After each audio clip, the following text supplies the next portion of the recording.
Oh, my name is Tom Berninger. I was a director and editor and primary shooter on Mistaken for Strangers. I'm Craig Charlin. I was a producer on Mistaken for Strangers. There's a lot of producers involved in the film. What brings you here over everyone else? Um, so I've been just sort of doing like the hands-on aspects of a lot of the process. I've been working with the festivals and organizing all that. I'm also not a rock star, so one of our producers is a rock star and is currently touring right now with his wife, who's the other producer. So they're both busy with band stuff, and so I get to come out and have fun with the film stuff. It's been a whirlwind 6 or so weeks, starting with the Tribeca Film Festival. Robert De Niro introducing the film. Can you talk me through the experience of that day? You must have been shitting yourself a little bit. Can I say shitting? You can. Yeah, I wasn't necessarily shitting, but I was almost ready to. I was such in a very weird state. In fact, it was easier that day than the other screenings. I don't know why. I think I was just I was numb. I was just in shock. So it was fantastic. It was looking back. It was such a weird, surreal moment that I can't quite.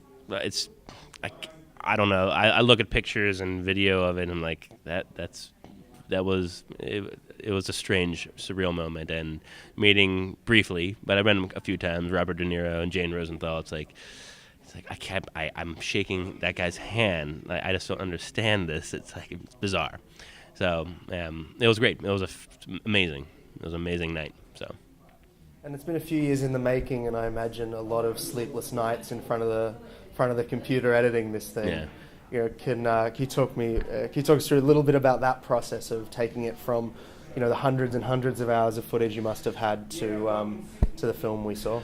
It was incredibly hard. I cut the movie for about a good almost 2 years, a year and a half, 2 years by myself in Corinne, and then Craig came along and was gave his input, and it was just I lost my eyes. I lost perspective on what was funny, what was emotional, and it was also I became so much more of a part of the movie that it got really strange for me to cut to edit myself crying in the movie. I don't know. I don't think that's normal.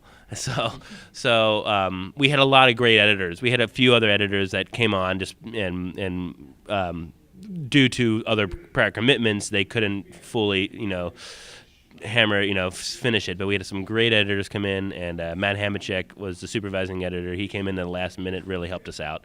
But Craig was there in the last year in the editing room, and Corinne was there almost the whole time with me. Corinne Besser, one of the producers, my brother's wife, and she really put a lot of stuff in perspective. She was the one that forced me to put in a lot of my crying stuff, and was like, but it was obviously the hardest thing I ever did, and the editing. The movie is special through the editing, and it was a very difficult movie just structurally to figure out.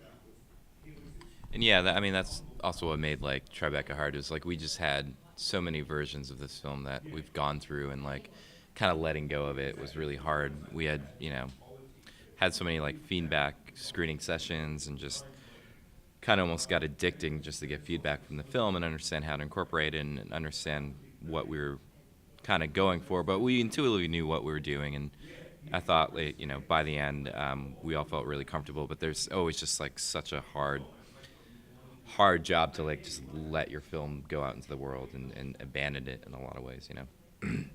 Definitely. I mean, it's always that question: when do you stop? At what point do you go? Okay, this is it. Film festival deadlines help. That's exactly what. I mean, we finished it 7 days before it filmed at Tribeca, so we were color timing and sound mixing all the way up to the very end, and it couldn't have gone any other way. At the very last moments in editing, it was like we had talk about producers. We had executive producer Marshall Curry, who's a great documentarian, 2-time Academy Award nominee.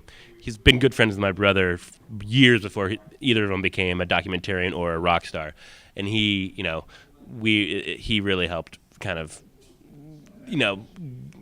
give us that push to the end. But yeah, we were cutting. It was basically down to decisions, like this way or that way, at the very last moment. So it was basically one or the other, and we have to make a decision. And it's hard. It's my art teacher always said to me, is in high school, it's like sometimes the picture is finished before you are, Tom, and it's true. I mean, I could have been working on this for another year probably.